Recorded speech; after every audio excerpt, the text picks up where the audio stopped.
सकते हैं, बन सकते बादशाह। कैसे पत्थर बनूं कहो रे, मैं निर्बल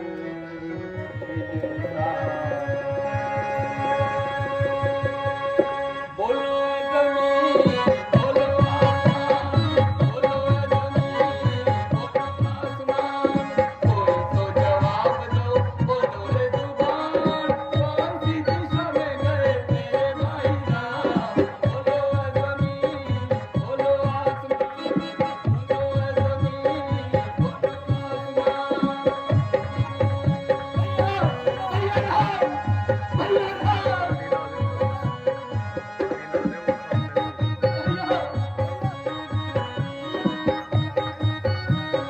भैया भैया अनुचित है ये कर्म कमाया, सब कुछ खाया पर प्रभु को न पाया।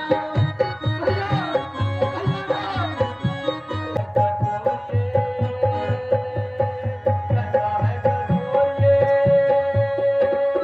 कैसा है कठोर ये दिल्ली का विधान। बोलो जमीन बोलो आसमान, बोलो जमीन बोलो आसमान। भैया भैया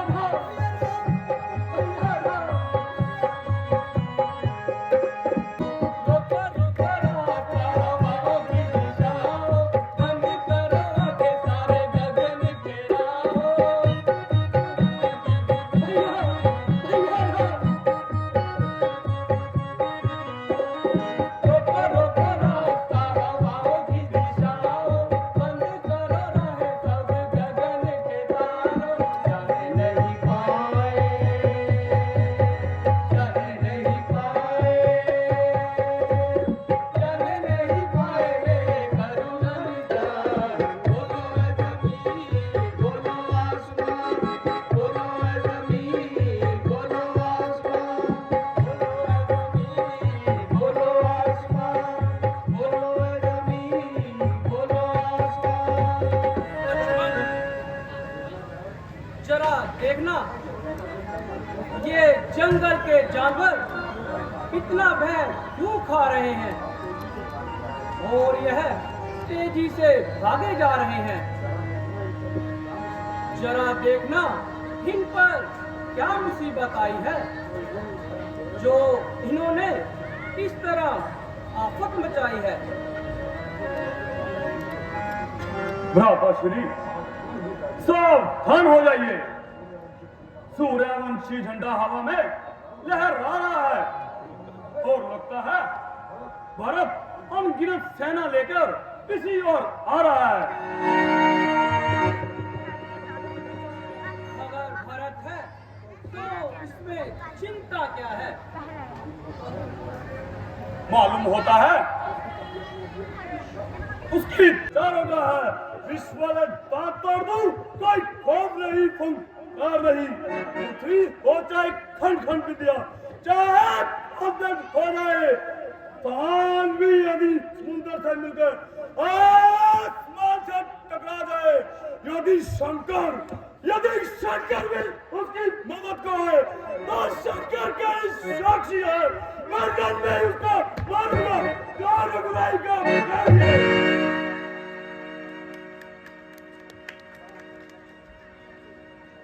लक्ष्मण, तुम ऐसे ही परेशान हो रहे हो।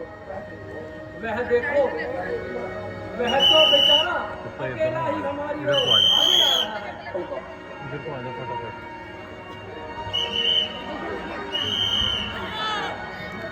भैया रहो,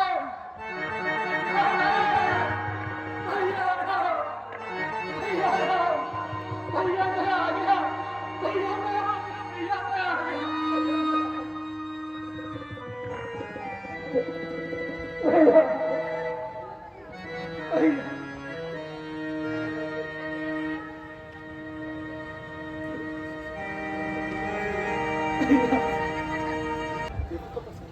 चित्त तो तुम्हारा प्रसन्न है।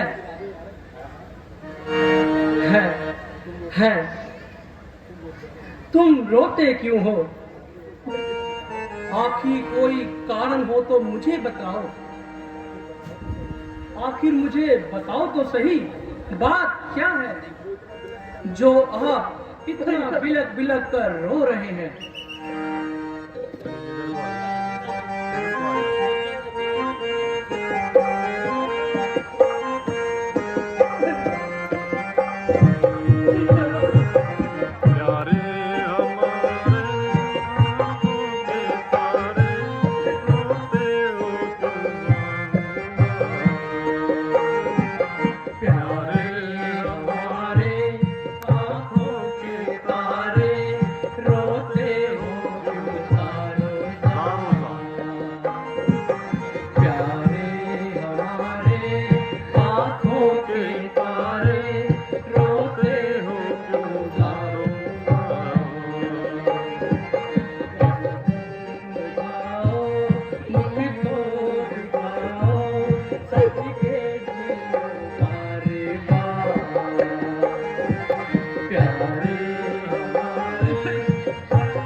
प्रिय भ्राता जी, आप भरत को किस लिए अकेला छोड़ा है? मैं अकेला किस के थाने रहूं? मुझको ना आपसे कोई शिकायत है और ना ही माता के कई पर अफसोस। हाँ भ्राता जी, ये सब भरत के ही कर्मों का फल है। इसमें आपका कोई दोष नहीं। भैया मुझे अपने चरणों में बिठा ले, गले से लगा ले कि आज मेरा कोई नहीं। भैया मुझे अपने चरणों में बिठा ले, गले से लगा ले कि आज मेरा कोई नहीं, कि आज मेरा कोई नहीं, कि आज मेरा कोई नहीं। गोद में तेरी मैं आज तक पला हूँ दाता, गोद में तेरी मैं आज तक पला हूँ दाता, उंगली पकड़ के संग संग चला हूँ दाता। तेरे सिवा मुझको अब कौन संभाले, गले से लगा ले कि आज मेरा कोई नहीं। भैया मुझे अपने चरणों में बिठा ले, गले से लगा ले कि आज मेरा कोई नहीं, कि आज मेरा कोई नहीं। यह तो सामने से शत्रुघ्न जी दौड़े चले आ रहे हैं।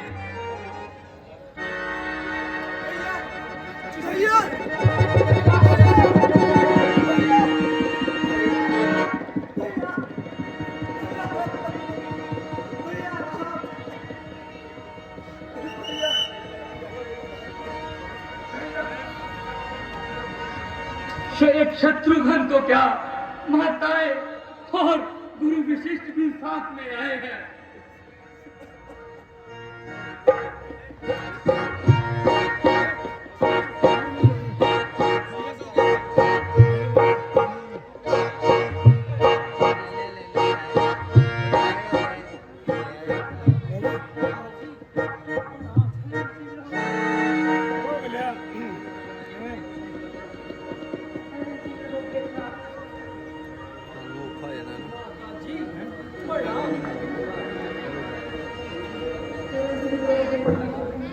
जी प्रणाम।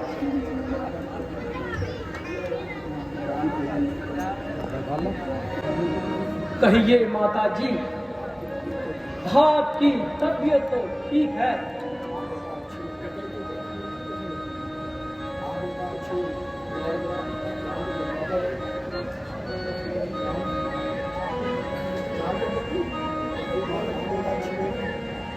हाँ बेटा, अच्छी हूँ।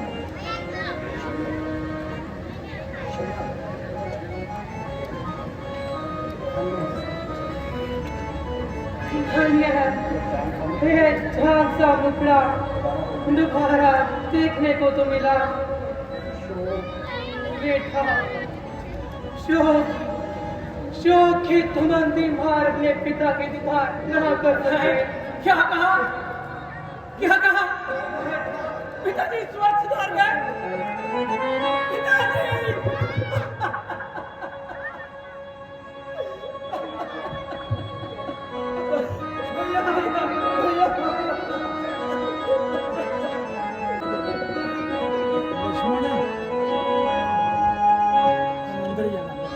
ऐ मौत तूने हमको,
ऐ मौत तूने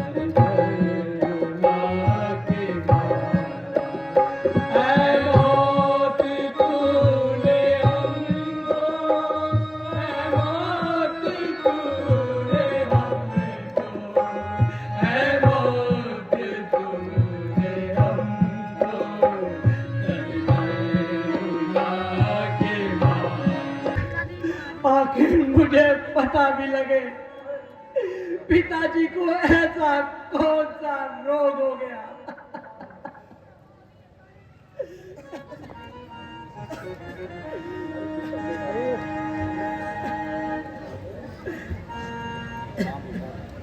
राम बेटा, भरत जी,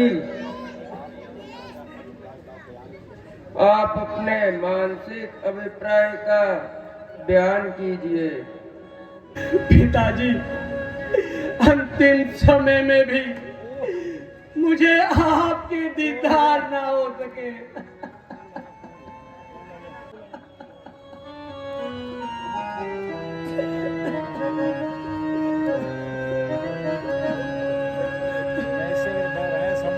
मैं किसके सहारे छोड़ गए।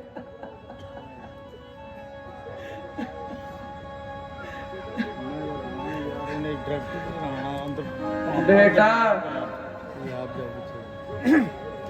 जो बात एक दिन होनी है उसका अफसोस करना ही फिजूल है। वह एक असूल है, जो पैदा हुआ है उसे एक दिन मरना भी है। इसलिए इस बचाव को छोड़कर परमेश्वर का ध्यान कीजिए। बेटा भरत, अपने मानसिक अभिप्राय का बयान कीजिए।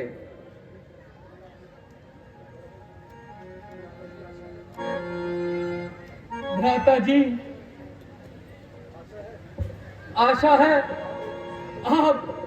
आप मेरी गुस्ताखियों को नजरअंदाज करेंगे और अयोध्या की तरफ कदम बढ़ाएंगे।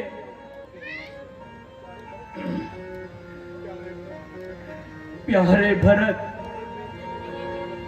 तुम्हारे प्रेम की तो मैं बहुत कदर करता हूँ, मगर क्या करूं, धर्म नामी जंजीरों में मैं जकड़ा हुआ हूँ। मैं अयोध्या में पांव रखने से मजबूर हूँ।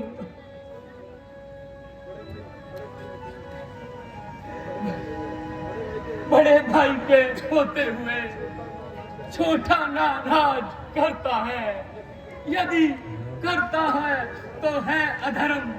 धर्म शास्त्र ये कहता है, जब बात धर्म अधर्म की हो तो कर्म भी क्या कर्म करे। हे भाई आज्ञा देते हो कि भाई भरत अधर्म करे। ऐसा मैं कभी नहीं दूंगा।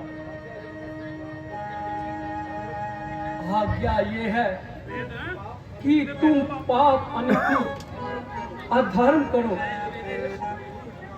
उपदेश यही होगा मेरा। हे भाई, सदा सदा सुख रहे तू। माता पिता की आज्ञा मानो, बेटे का धर्म निभाओ तुम। यदि वह आज्ञा त्यागी जाए तभी अधर्म कहलाता है। बहुत अच्छा। अगर आपका यही धर्म है तो भरत के लिए भी सबसे बड़ा अब यही शुभ कर्म है।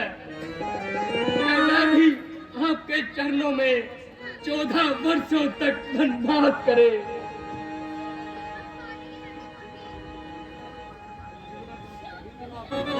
जिद ना करो तुम भरत भैया, हुक्म पिता का मुझे निभाने दो।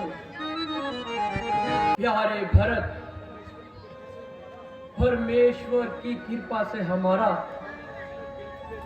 खानदान बिल्कुल बेदाग है और भारी से भारी विपत्तियों से भी अपने प्राणों को न्यौछावर किया है। इसलिए उचित यही है कि तुम अयोध्या लौट जाओ और यह मामूली सी बात अपने मन को त्याग दो। अच्छा भैया, कौशल्या माता जो फैसला सुनाए वो मंजूर है। मुझे उनके हुक्म का भी कब से इंतजार है। मेरे बच्चों, माता जी, अब आप ही हमारा इंसाफ कीजिए और ये मामला साफ कीजिए। मेरे बच्चों, मेरी खुशी तो इसी में है। तुम दोनों अपने अपने धर्म का पालन करो। बस यह फैसला माकूल है और अब आपका अधिक हद करना फिजूल है। भैया, यह तुम्हारी भूल है, बल्कि माता जी का यह फैसला तो बिल्कुल व्याकुल है।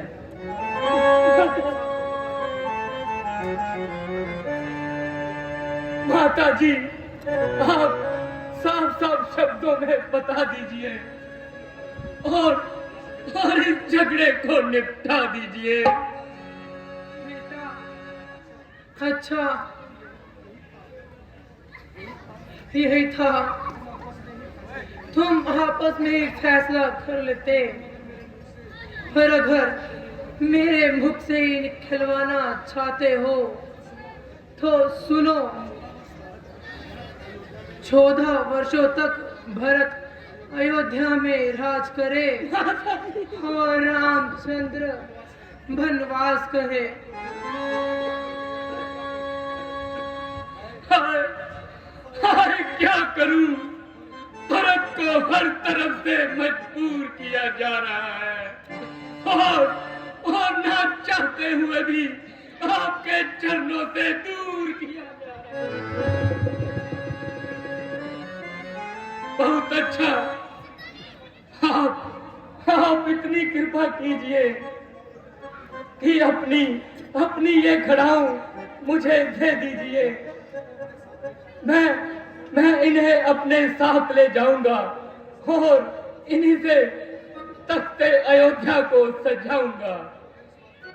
मगर इस बात का ध्यान रहे भैया, अगर आपने 14 वर्षों से एक दिन भी अधिक लगाया तो भरत को जीवित नहीं पाओगे। मेरे राम राम भैया प्यारे प्यारे खड़ावे दे दो उतार मुझे। ओ मेरे राम राम भैया प्यारे प्यारे खड़ावे दे दो उतार मुझे। दो उतार मुझे।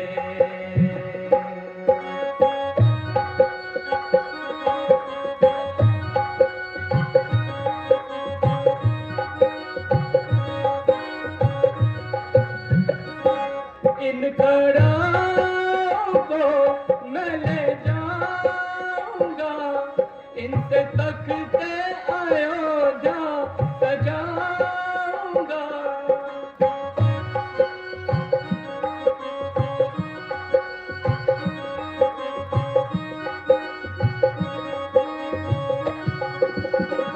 बिनती है मान मेरे भैया प्यारे खड़ावे दे दो उतार मुझे।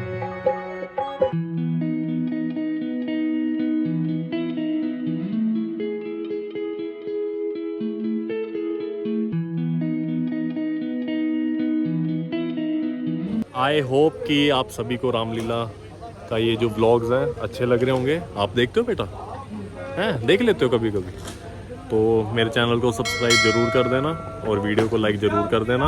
ऐसे ही आपको मिलते रहेंगे नए नए व्लॉग्स में। और पीछे हो रही है आरती। चलो ठीक है, see you in the next vlog.